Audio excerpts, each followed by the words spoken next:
Hello दोस्तों, कैसे हो आप लोग। आज ये लेक्चर उनके लिए काफी ज्यादा इंपॉर्टेंट होने वाला है जो लोग बीएससी नर्सिंग करना चाहते हैं या नर्सिंग में एडमिशन लेना चाहते हैं। तो आज इस लेक्चर में हम लोग बात करने जा रहे हैं सीनेट के बारे में। ठीक है, तो ये कौन सा एग्जाम है? तो जो यूपी सीनेट 2025 का फॉर्म आया हुआ है, जिसके थ्रू लोग बीएससी नर्सिंग में और अच्छे गवर्नमेंट मेडिकल कॉलेजेस के साथ साथ प्राइवेट मेडिकल कॉलेज में एडमिशन लेते हैं, उसके बारे में हम लोग इस लेक्चर में विस्तार से जानने वाले। तो चलिए आइए स्टार्ट करते हैं। यूपी सीनेट 2025 का जो फॉर्म है उसके बारे में विस्तृत जानकारी यहाँ पर हम लोग को मिलने वाली है।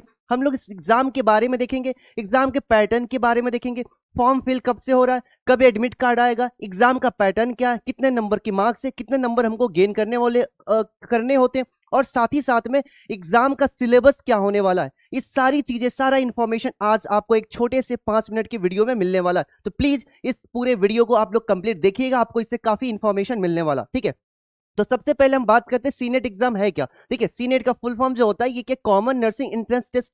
ये जो उत्तर प्रदेश में जितने भी टॉप के मेडिकल कॉलेजेस हैं, गवर्नमेंट मेडिकल कॉलेजेस के साथ साथ जो प्राइवेट मेडिकल कॉलेजेस है, जो कि नर्सिंग के बच्चों को एडमिशन देते हैं, जो कि नर्सिंग के कोर्सेज चलाते हैं, स्पेशली बीएससी जो नर्सिंग कोर्सेज है उसके एडमिशन के लिए टेस्ट है। तो ये जो कोर्सेज है आज के टाइम में काफी ज्यादा इंपॉर्टेंट हो चुका है, लोगों के लिए रिलेवेंट हो चुका है। जो लोग, अब देखिए कई यूनिवर्सिटीज ऐसी हैं जो कि नीट के मार्क्स के बेसिस पर क्या करती हैं, बच्चों को एडमिशन देती हैं बीएससी नर्सिंग में या दूसरे पैरामेडिकल कोर्सेज में। लेकिन जो ये सीनेट एग्जाम है, उत्तर प्रदेश के अंदर जितने भी गवर्नमेंट मेडिकल कॉलेज है और अच्छे मेडिकल कॉलेज है, उनके थ्रू बीएससी नर्सिंग में एडमिशन लेने के लिए सिंपल एक ही फॉर्म आता है, और इसको फॉर्म को आपको फिल करना ही पड़ेगा अगर आप इस कोर्स में दाखिला लेना चाहते हैं, एडमिशन लेना चाहते हैं। तो इसके बारे में हम लोग कुछ चीजें जानते हैं। देखिए, सबसे पहली बात, जो ABVMU Atal Bihari Vajpayee medical university जो है, जो कि लखनऊ में स्थित है, इसके एग्जाम का कंडक्ट कराती है, ये एग्जाम कंडक्ट कराती है। और इसके साथ साथ देखिए इंपॉर्टेंट आपके लिए क्या है, SGPGI लखनऊ, ठीक है, संजय गांधी पीजीआई आप लोग जानते हैं। दूसरा KGMU king George medical college, ठीक है। फिर उसके बाद राम मनोहर लोहिया, फिर उसके साथ UP Uttar Pradesh universities of medical science Saifai, और उसके साथ लाला राजपत राय मेडिकल कॉलेज मेरठ। ये जितनी भी टॉप की अच्छी यूनिवर्सिटीज है इसके थ्रू सीनेट के थ्रू क्या करती हैं, बच्चों को एडमिशन देती हैं बीएससी नर्सिंग के अंदर। ठीक है, तो देखेंगे जितने भी अच्छे कॉलेजेस है मेडिकल कॉलेज, और इनके अलावा जितने प्राइवेट मेडिकल कॉलेज है जो कि ABVMU के थ्रू एफिलेटेड है या इनके थ्रू एफिलेटेड है, वे सभी मेडिकल कॉलेज भी यही एक सिंगल एग्जाम के थ्रू क्या करते हैं, बच्चों को दाखिला देते हैं, एडमिशन देते हैं। तो आपको ये फॉर्म भरना काफी ज्यादा जरूरी हो जाता है अगर आप बीएससी नर्सिंग करना चाहते हैं, पैरामेडिकल के कोर्सेज करना चाहते हैं। ठीक है, चलिए आगे बात करते हैं। तो आपको अगर एक चीज इंपॉर्टेंट आपको जान लेना, कई यूनिवर्सिटीज ऐसी हैं आउट ऑफ उत्तर प्रदेश की बात करें या कई और भी जो कॉलेजेस हैं प्राइवेट, वो क्या करते हैं, नीट के मार्क्स के बेसिस पे बच्चों को क्या करते हैं, एडमिशन दे देते हैं बीएससी नर्सिंग में या दूसरे पैरामेडिकल कोर्सेज में। लेकिन यहाँ पर एक चीजें ध्यान से पढ़ना है, आपको दिया हुआ है, क्या दिया हुआ है नोटिफिकेशन में, all admission in BSc nursing courses in the above universities या इंस्टीट्यूशन, यानी जितने भी हमने ये इंस्टीट्यूशंस देखे, यूनिवर्सिटीज देखे, और इनके साथ जो एफिलिएटेड कॉलेजेस हैं, उनके अंदर अगर आप एडमिशन लेना चाहते हैं तो आपको बीएससी नर्सिंग में एडमिशन लेने के लिए सिंगल ये एग्जाम देना ही पड़ेगा, सीनेट देना पड़ेगा, दूसरा कोई ऑप्शन नहीं है। आप डायरेक्ट लेटरल एंट्री के थ्रू या डायरेक्ट कोई भी एडमिशन इसके थ्रू नहीं ले सकते बिना एग्जाम दिए। यानी आप सोचेंगे अगर हमने नीट दे दिया है तो हमारा हो जाएगा, ऐसा कुछ नहीं है, यहाँ पे यूनिवर्सिटी ने क्लियर कर दिया है। दूसरा, कुछ इंपॉर्टेंट डेट्स के बारे में देख लेते हैं। तो जो फॉर्म हमारा है 24 मार्च से 24 मार्च से फिल होना स्टार्ट हो चुका है।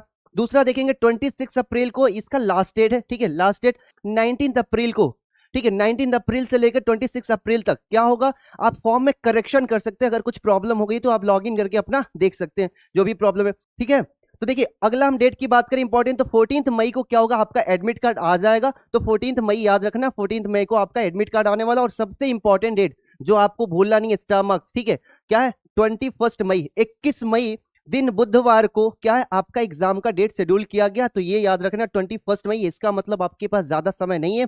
और अगर आप इस सिलेबस के अकॉर्डिंग कुछ इंपॉर्टेंट वीडियोस को फॉलो करना चाहते हैं, एग्जाम में हेल्प पाना चाहते हैं, तो इस चैनल पे हम कुछ मैराथन क्लासेस और प्रीवियस ईयर के क्वेश्चन पेपर भी सॉल्व कराएंगे, आप इसको फॉलो कर सकते हैं, आगे इसको कंटिन्यू देख सकते हैं ताकि आपके एग्जाम में आपको हेल्प मिल पाए। ठीक है, तो ठीक है, ये डेट क्लियर हो गई। बाकी सारी डेटें आपको, सारी जो एग्जाम का जो रिजल्ट आएगा, डिक्लेयर होगा, वो आपको साइट पे मिल जाएगा। आगे आते हैं तो एलिजिबिलिटी क्राइटेरिया की बात करते हैं। ठीक है, एलिजिबिलिटी क्राइटेरिया क्या, 17 साल आपको पूरा होना चाहिए 31 दिसंबर से पहले। ठीक है, फिर मिनिमम क्वालिफिकेशन की बात करें तो आप 45%, ठीक है, यहाँ पे दिया हुआ है पास 20, आप 45% फिजिक्स केमिस्ट्री बायोलॉजी के अंदर आपका 45% मार्क्स होना चाहिए 12th स्टैंडर्ड के अंदर, और इंग्लिश में भी आपको पास होना चाहिए। ठीक है, चलिए आगे बात करें तो एक चीज इंपॉर्टेंट यहाँ पे ध्यान देना है, जो बच्चे उत्तर प्रदेश बोर्ड से, माध्यमिक शिक्षा परिषद जो उत्तर प्रदेश बोर्ड है उसके द्वारा अगर क्लास 10th या 12th पास किए हैं, तो या तो उत्तर प्रदेश के डोमिसाइल है उनके पास, यहाँ के वे क्या है, नागरिक है, नागरिकता तो वैसे भारत की होती है, तो डोमिसाइल जिसके पास उत्तर प्रदेश का डोमिसाइल है वही यहाँ पर गवर्नमेंट मेडिकल कॉलेज में एडमिशन ले सकता है, अदरवाइज आपको प्राइवेट मेडिकल कॉलेज में एडमिशन लेना पड़ेगा। ठीक है, तो यहाँ पे याद रखना आपको गवर्नमेंट मेडिकल कॉलेज में एडमिशन लेने के लिए यूपी के आपको डोमिसाइल आपके पास होना चाहिए, या तो आपके पास क्लास 10th और 12th आपको उत्तर प्रदेश बोर्ड से पढ़े होने चाहिए। ठीक है, चलिए एग्जामिनेशन की बात करें 21 मई वेडनेसडे को आपका एग्जाम शेड्यूल किया गया, ये मैंने बताया। टाइमिंग क्या है, 11 से लेकर के 1:30 बजे तक, यानी 2 घंटे 20 मिनट का आपको एग्जाम है, तो याद रखना 11 बजे से 1:30 बजे के बीच आप 2 घंटे पहले जाएंगे एग्जाम सेंटर पे। फिर मोड ऑफ एग्जामिनेशन की बात करते हैं, तो मोड ऑफ एग्जामिनेशन क्या है, ये रिटन फॉर्म, मतलब आपको जाकर के पेन पेपर कॉपी, यानी आपको सीट मिलेगी एमसीक्यू फॉर्म में होगा, मल्टीपल चॉइस क्वेश्चन होंगे, बहुविकल्पीय प्रश्न होंगे, और आपको मार्कशीट पे फिल करना होगा, पेन आपको एग्जामिनेशन सेंटर पे मिलेगी।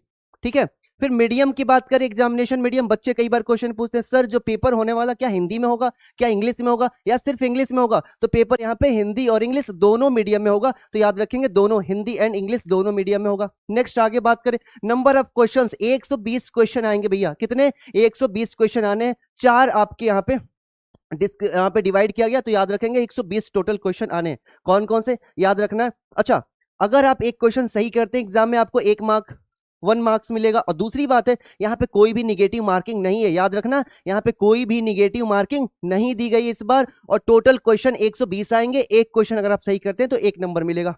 नेक्स्ट आगे सिलेबस की बात करें तो इंपॉर्टेंट ध्यान से सुन लेना, सिलेबस में थोड़ा सा चेंज किया गया। सिलेबस क्या है, सबसे पहले नर्सिंग एप्टीट्यूड है 20%, फिर फिजिक्स है, केमिस्ट्री है, बायो है, जो आप 12th में पढ़े, इस सारा जो चीजें आपने पढ़ा है 12th में वही सारी चीजें, बस एक्स्ट्रा आपको क्या पढ़ना है, नर्सिंग एप्टीट्यूड। यहाँ पे कुछ प्रोवाइड मैं क्लासेस कराऊंगा आपको नर्सिंग एप्टीट्यूड के बारे में, कुछ क्वेश्चंस कराऊंगा, और कुछ आपको मैराथन क्लासेस मिल जाएंगी, तो आप इसको फॉलो कर सकते हैं। तो यहाँ पे याद रखना नर्सिंग एप्टीट्यूड, फिजिक्स, केमिस्ट्री और बायो 20% और इंग्लिश के भी क्वेश्चन आएंगे 20%, और ये सारे जो क्लासेस होंगे 12th स्टैंडर्ड की होंगी। अच्छा, 20% का मतलब क्या, 20 क्वेश्चन नहीं बोला जा रहा, 20%, टोटल क्वेश्चन कितने हैं 120, तो 20% निकालते हैं आपको कितना मिलता है 24 क्वेश्चन, तो 24 क्वेश्चन आपको नर्सिंग एप्टीट्यूड का होगा, 24 क्वेश्चन फिजिक्स का, 24 क्वेश्चन केमिस्ट्री का, 24 क्वेश्चन बायोलॉजी का, 24 क्वेश्चन यहाँ पे इंग्लिश का आपको मिलेगा, और सारा ये सिलेबस 12th के बोर्ड के अकॉर्डिंग ही होगा। तो आई होप आपको ये काफी इंफॉर्मेशन अच्छा लगा होगा, आपकी सारी जो प्रॉब्लम्स हैं दूर हो गई होंगी। इसके बावजूद भी आपको सीनेट एग्जाम से रिलेटेड कुछ भी प्रॉब्लम है तो आप कमेंट में क्वेश्चन डालिए, आपको आंसर मिलेगा, कोई भी आपको प्रॉब्लम हो तो। ठीक है, चलिए बाकी इसके अलावा अगर आप कोई क्वेश्चन पूछना चाहते हैं आप इस चीज को फॉलो कर सकते हैं, इंस्टा ध्रुव इंस्पायर। ठीक है, चलिए मिलते हैं हम लोग नेक्स्ट लेक्चर में। कुछ इन्फॉर्मेशन वीडियो पाने के लिए आप लोग इस चैनल को फॉलो भी कर सकते हैं। धन्यवाद।